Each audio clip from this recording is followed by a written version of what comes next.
Good evening. You all ready? All right. It's a very special night for the Culture Shock Vinyl Happy Hour. This is episode 25. We've done 25 of these already. It's crazy to me. As usual, narrowing down what we want to feature for Vinyl Happy Hour was very tough. But we've got some very interesting choices. We've got an excellent drink also. Got very chilly out again. I almost wanted to have some glug again, warm some up, but I didn't. I'm going to get some whiskey instead. Tonight I have 5 different releases I want to feature and talk about, but there's some different stuff, and I'm going to have some rock, some rap, some funk, and then we're going to have some demons and wizards and some outer spaceness. So it's going to be very cool. I'm going to start off right now though, just letting you know. Lauren, you all ready to go up there? All right, cool. So we are doing these every Thursday night, Vinyl Happy Hour. You can find them on live Instagram, Facebook, and we're putting them up, uploading them later to YouTube, which we're gonna get all those old ones updated, so you can check those out if you've been missing it. Of course, if you're watching live right now, we want to check some comments out from you guys. Let us know you're watching them. We're usually doing these Thursday evening around 8 or 9 o'clock. If you're catching it as a repeat, though, we still want to know that too. So drop us a comment. Let us know when you're watching this as a repeat. I know they're up for about 24 hours on Facebook and Instagram also. And tonight for my drink, though, I want to start off with some whiskey. This is Clyde May's Alabama-style whiskey. It's actually a Kentucky whiskey. It's an Alabama company. But what's really interesting is this is aged and bottled just as a bourbon pretty much, because it is a 6 to 7 year age with a higher corn mash, so it's nice and sweet. But they actually had just a touch of apple juice to it. They even suggest, it was too cold for me to go out and get some, but you could actually heat up some apple cider and add a little bit of this to it. But I'm just drinking mine neat, straight out of the glass, no ice or anything. It's nice and tasty that way. That is good. I just barely taste the apple right at the end. It has a really nice, just a medium burn to it. Definitely a good oak flavor. So I'm enjoying that one. I've actually got a little flask of it that I brought with me somewhere here a while back and was enjoying that. Again, with Vinyl Happy Hour, the reason we're doing these every week is because there is a load of different record labels and tons of new bands and older bands who are reissuing or first release of new albums out on vinyl. So we're just kind of breaking into those and letting you know some of the special features on some of them and some of the different artists that are available.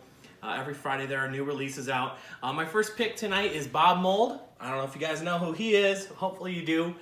He's a veteran rock dude who's been in Husker Du and Sugar and stuff like that. He's had several solo albums.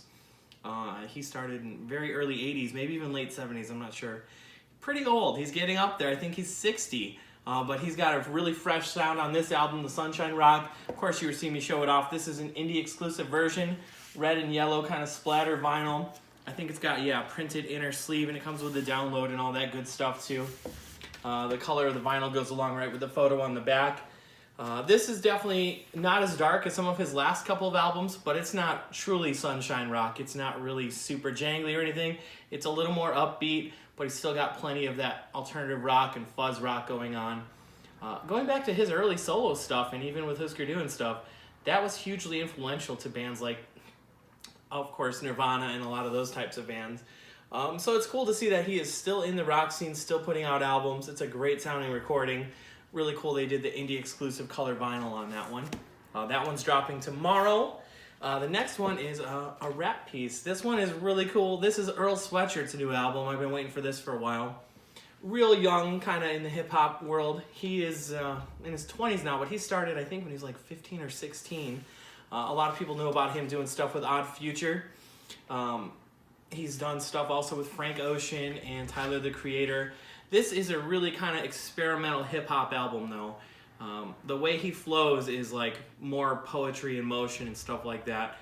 Really cool rap. All the beats and stuff have some really deep bass, but it has more of like a jazz background almost, or like a poet and jazz mixture of hip-hop. Hard to explain. That's why you just need to check it out. Definitely a really interesting release. His mother, I believe, was like South African poetry artist herself, so I think that's probably a lot of influence for him.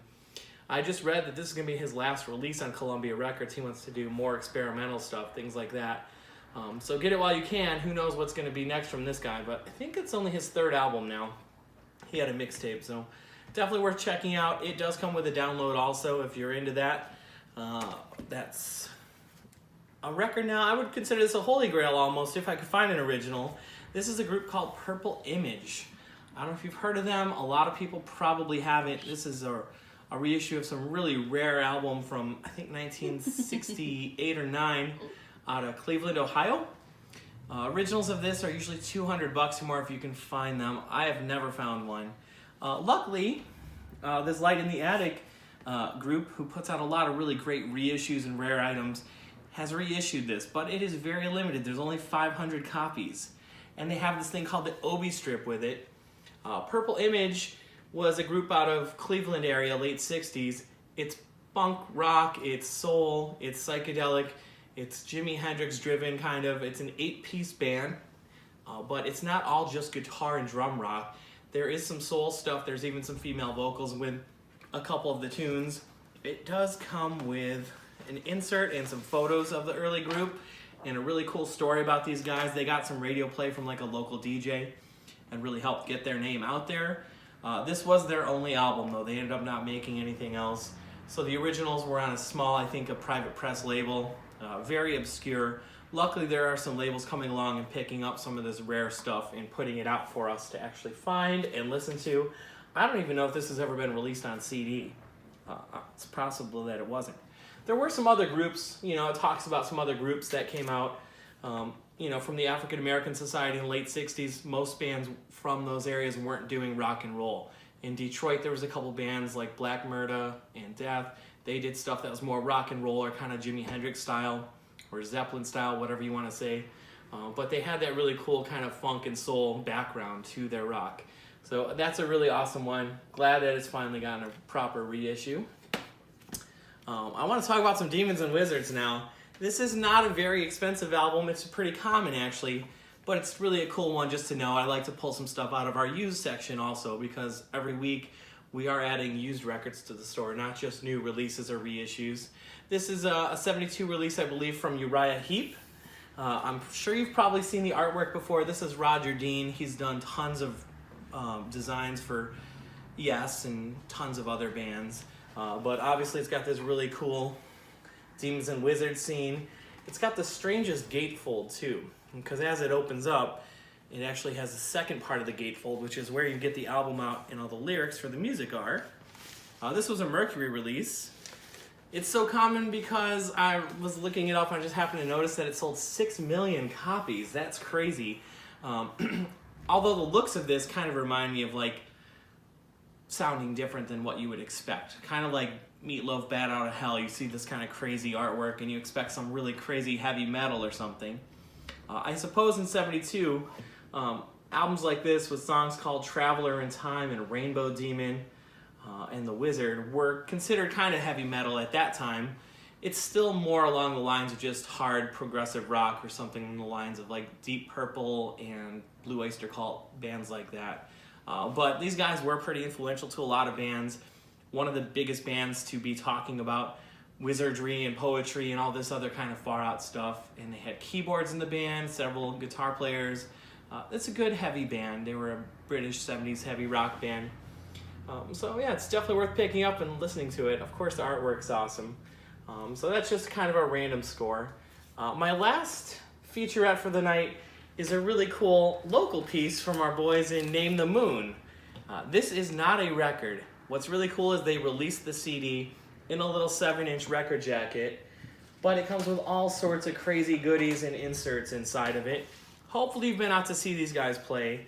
They're a bit of a Rockford supergroup. Most of the guys are in other bands or have been in other big bands and stuff in the area. What's it called? Oh yeah, I'm sorry. Talking about space. Like I said, we're going from Demons and Wizards to space. I love the fun they had with this. This is called Space Force. So I don't know if it got mentioned at the State of the Union address or not, but... You didn't say the band name. Oh, Name the Moon? I thought I did. Sorry. This is our guys Name the Moon. I think I might have. But they did a really cool release with this. The recording is sensational. The live show is awesome. They even did the CD on a little LP-looking CD, so it looks like a little record. But there's all sorts of other goodies. Each one is packaged with something different, too. I don't know if they pulled goodies out of the seats of their cars or their bedrooms or thrift stores, but I got a little zombie dude in mine, and it comes with stickers.